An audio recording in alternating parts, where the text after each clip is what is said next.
Hey guys, it's your girl Kizzy Rock, and yes, Kizzy Rock is my birth given name. Happy Thursday morning. Want to say hey to all my subscribers, new as well as season. Got a quick word for you. Tap in. Quick word, guys. I want to talk to you guys about 5 things out of many.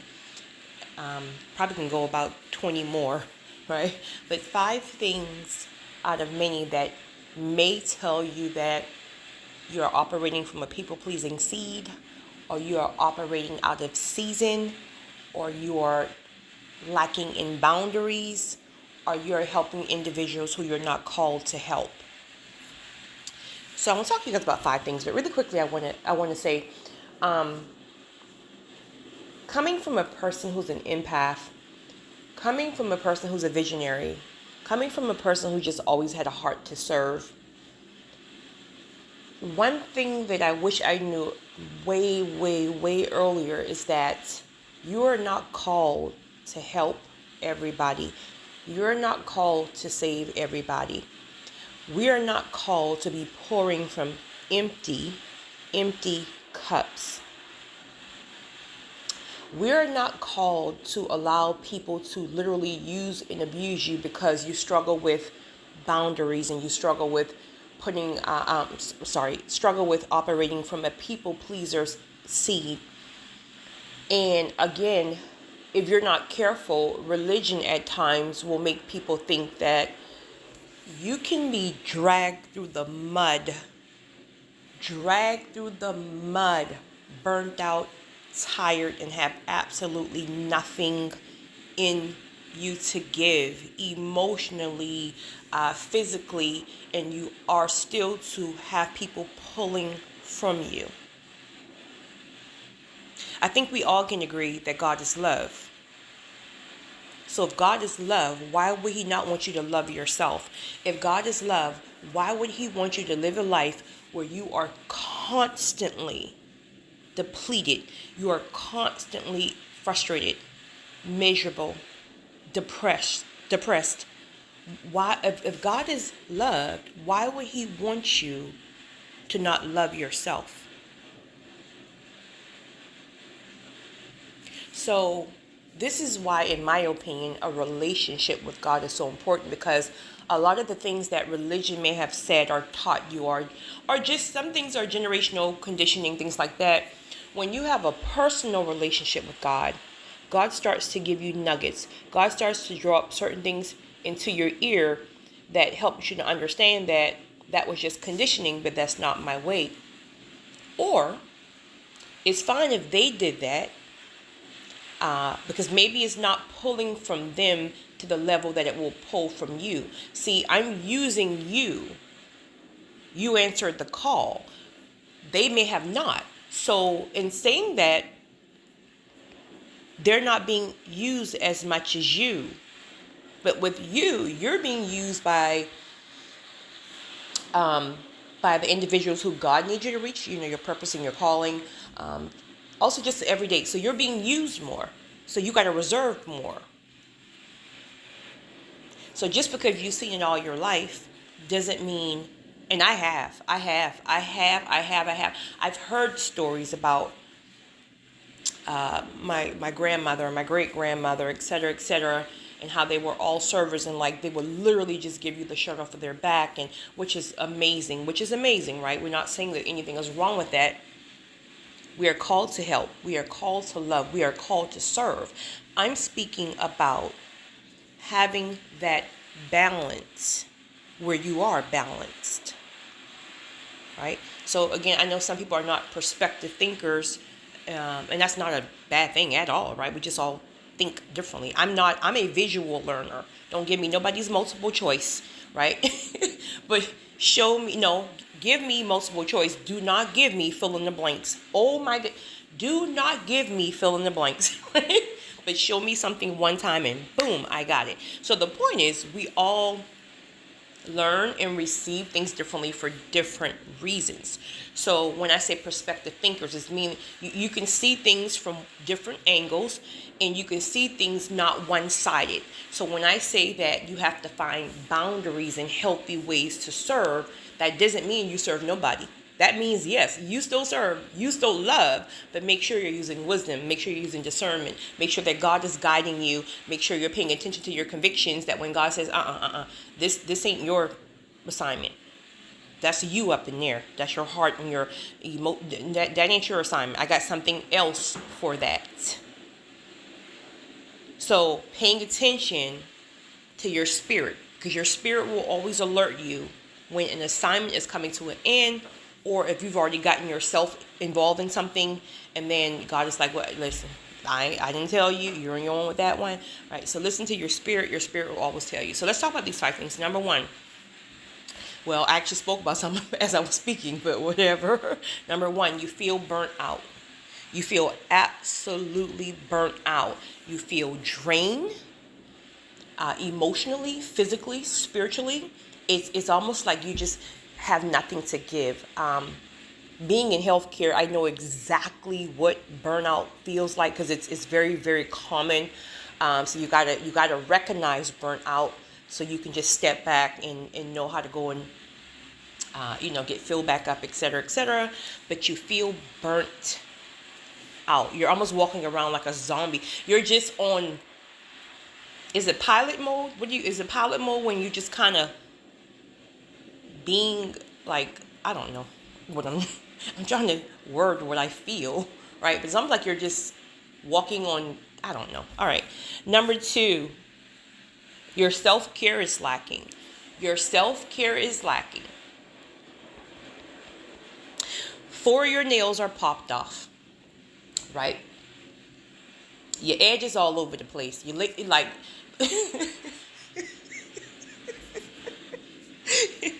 you probably didn't shower this morning or yesterday, right? You probably need a pedicure. Your house is probably a mess. Your car is probably a mess. But on the flip side, the people who you are serving or helping, etc., it is your priority to make sure nothing is lacking on their end. Meaning, you make sure they wash. The minute you see you don't even let their nails get popped off. You see that they need a filling, and you're already on top of that, right? If you go to their house and their house is all over the place, you're picking up a room to sweep their house, but yours is a whole zoo, right? So yourself in self-care can mean a number of things, but the point I'm making here is that you're lacking, but you're making sure that they're good. So make sure that they're good, but make sure that you're good too. Number 3, when you say yes to something, you immediately regret it, right? Someone calls you to say, hey, can I don't know, borrow some money? And you're like, yep, sure thing. And the minute you hang that phone up, you're sitting here thinking about your bills this due, and you've told this person yes, but now you're not going to have enough money to put gas in your car to get to work tomorrow. Somebody calls you and say they need you to pick up their kids from school because they have to go on a date, I don't know. And you're like, sure. But you're beat down tired because the job has worn you out today. And all day long you were thinking about, I'm going to go home, I'm going to get in my bed, honey. And now you got to go pick up these rugrats, right? So the point,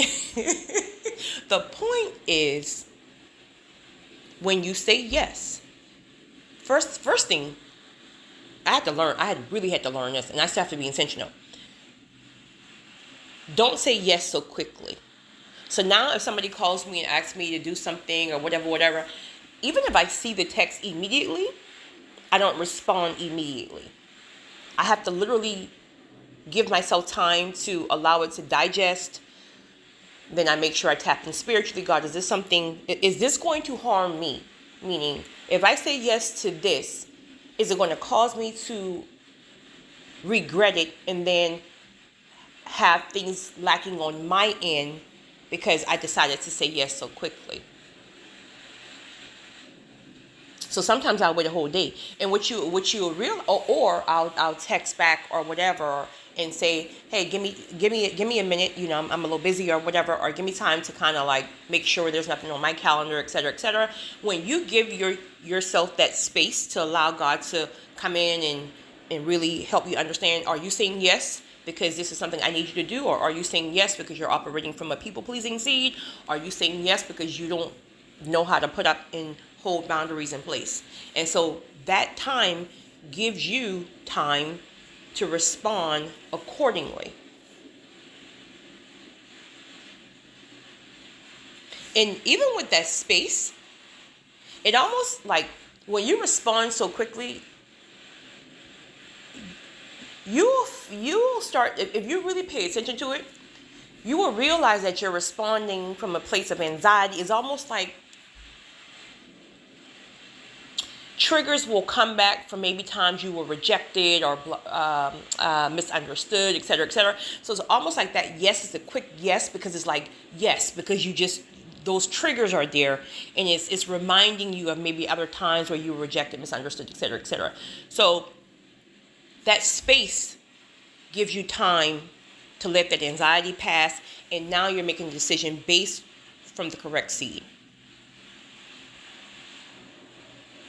Then, if it comes back and you can't do it, you just make that call. And it might be hard. It will be hard first. And the more and more you do it, trust me, when you get to a place where you start understanding how boundaries work, you will start to discover a peace that comes behind, I can't be there this time. I support you any other time, but this time it's not in me today. I'm burnt out, right? But I got you next time, blah, blah, blah. When you get to the point where you start saying, I just can't do it this time, I can't be there this time, I can't come this time, you will realize the peace that comes behind it. It's a peace. And the more and more you do it, you want that peace, you crave that peace. So it becomes easier the next time. Number 4. Well, this ties in with your self-care is lacking, but number 4, your things are not getting done. Even outside of health, self-care. These may be things like you're supposed to be writing your book. You're supposed to be writing a chapter per day. I know that's a lot, right? You're supposed to be writing a chapter per day, but now someone calls you and say, hey, can you come, I don't know, cut my lawn, right? And you're putting your book aside. Sure, I'll be there. Yes, listen. Again, understand. God is love. God wants us to help each other. There is absolutely nothing wrong with going and cutting someone's grass. Please go cut their grass. If it is not causing you to lay your things down. With the exception of, right, there will be times where God may call you to lay something down because someone else need it sure wouldn't be no cutting grass, but something else is going on, right? There's something else going on. And this is why it's important to stay tapped in and use wisdom and discernment and make sure you're paying attention to your convictions. But see, that's the difference. God needs you over there because something crazy is going on. I don't know what it is, right? God needs you there. God don't need you to put down your book and go cut somebody's grass that you can cut tomorrow or next week or whatever. If it's that bad, cut it yourself, right? I come drop the lawnmower off or whatever, but I got to get this chapter done, right? Number 5, resentment. When you do it, when you say it, when you go there, it is resentment. Here's what I've discovered personally, and there's many reasons on why that resentment can creep up, but for me, what causes the resentment to used to creep up is, okay, so let's take the scenario what I just talked about, putting the book down and going to cut somebody else's lawn, right? All right, so you didn't even give God time to tell you, listen, that grass can be cut next week, right? If they're that OCD, they can cut it themselves. Okay, so because you didn't give God that space to say yay or nay, right? You're just moving from people-pleasing seeds. It's like, oh my goodness, if I don't cut their grass, they're going to be mad with me. If I don't cut their grass, they're going to find a new best friend. If I don't cut their grass, right? So it's all that stuff, right? So now you throw your book aside. You get absolutely nothing done in the book. You frantically run over there. Now you got to stop and get gas because you forgot you didn't get gas this morning. Had to stop and get gas. When you get there, the person is, and this is just a scenario, right? The person is in the house chilling. Not even out there to say, well, hey, can you mow this side? I mow this side. No. You're mowing the whole lawn. You're sweating. And they're watching TV, right? Now, while you're sweating and tired mowing this lawn, what's in your head? Oh, I gotta, when I get back, I have to go and I gotta write this book. I gotta finish this first chapter. I gotta, oh man, I'm probably gonna just have to do it tomorrow because, when I get finished here, I gotta go take a shower. So I'm just do mine tomorrow, okay? Now, as soon as you finish mowing that grass and you go in the house and tell the person, hey, it's done, you don't even get a thank you, right? You don't get a thank you. You don't get no type of nothing. Now when you're driving back home, what's all in your head? This heifer, right, didn't even say thank you.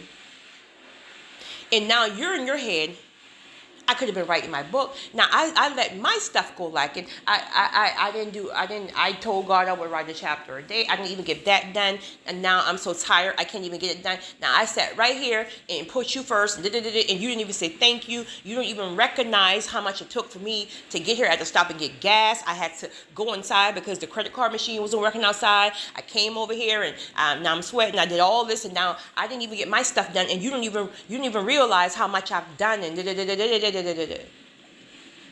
This is all in your head, not the person's head. But ironically, you want the person to feel the way you feel. So it's almost like you want the person to feel, oh, he could have been writing the chapter in that book. Oh, he had to stop and get gas.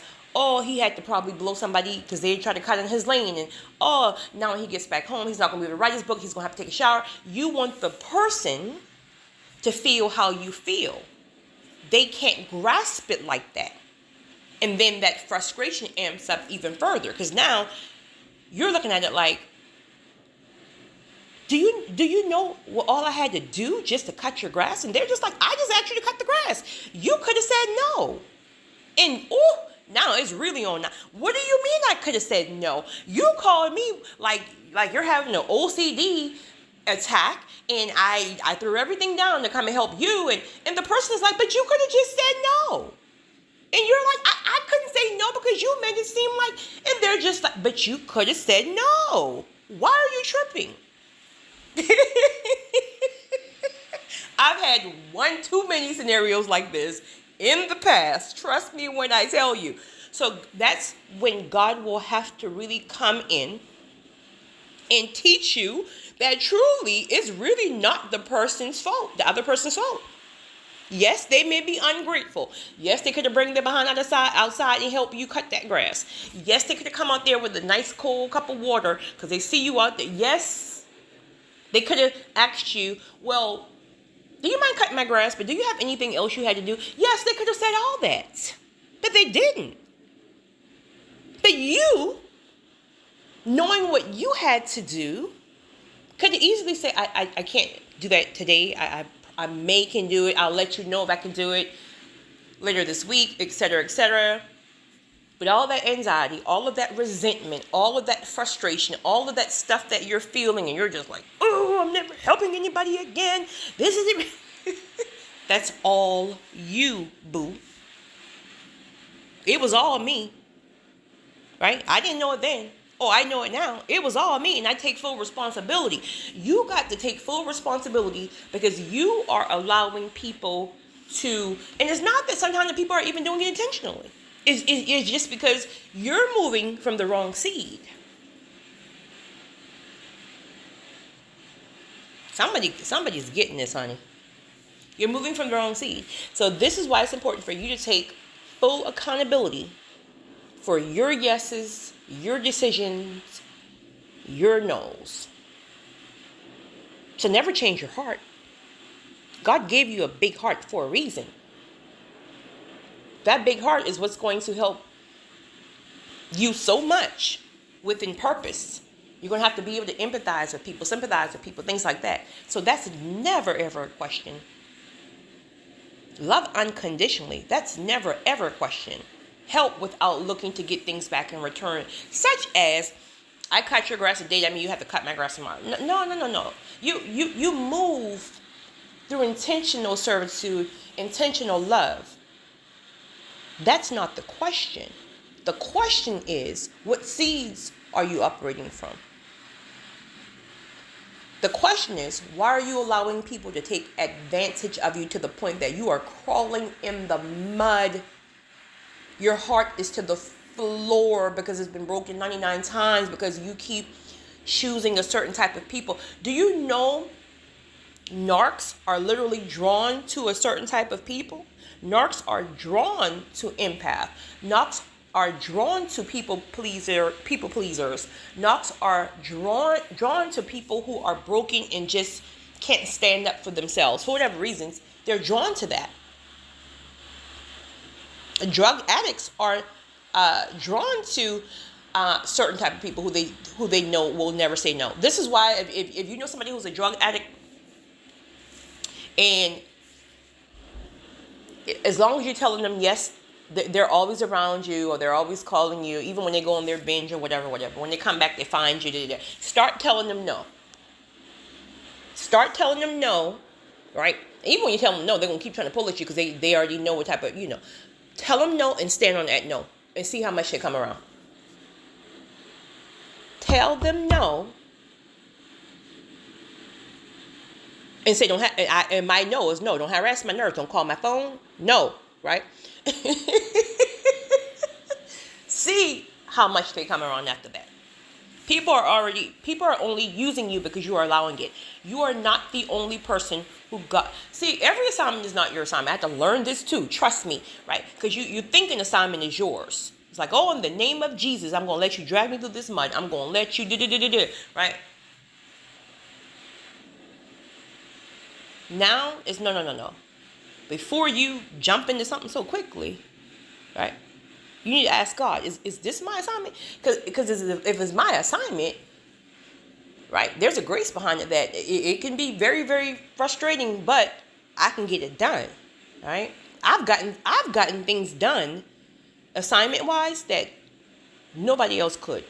Not to say that nobody else in the world could, but meaning the people that had them prior, nobody could. See, you're graced for certain things. So whatever it is that you're doing, it could be your job, it could be your business, your ministry, being a mother, being a wife, being a husband, whatever, being a father, right? If you're graced for it, then there's an ease. And this is why people can look at you and be like, how in the world do you do such and such? Well, because I'm tapped into what I'm called to. So it's not easy. Right? But it's not as hard as you think it is. It's hard, but not as hard as you think it is, because there's a grace that covers me to do it. So you might be over here, you get burnt out to the point that you're crawling and can't get up off the ground, where I'll just get tired, but the grace is upon me to still get it done, and then give me a renewal of spirit, etc., etc., etc., etc. But I used to answer every single assignment that I thought, I didn't even thought, I just answered it because it's the right thing to do. You're not the only person who God uses on this earth. You would think that, but the minute you walk by something, and if God nudges you and say, hey, that's not you, do you know the person coming right behind you can be the person that God wants to use? God have another whole assignment for you. You're going to miss the assignment he has for you because you are answering assignments that are not yours. And then when you answer it, it's going to burn you out. It's going to wear you out. It's going to frustrate you because that ain't your assignment. And there's no grace upon it like that. Every assignment is not your assignment.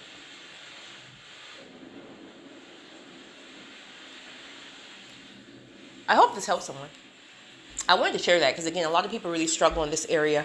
A lot of people are saying that their mental health is just all out of whack. People are full of anxiety, full of depression, full of despair, all that stuff. And again, if you really, really take notes of a lot of the things is because you don't have proper boundaries. You are trying to stay in seasons that has been long over, right? Certain assignments as well that has been long over, and you're just trying to stay in it and stick it out because the name of Jesus and God is telling you, I need you to move on from that thing because I'm not in that. That's you. You guys have a great one. It's your girl.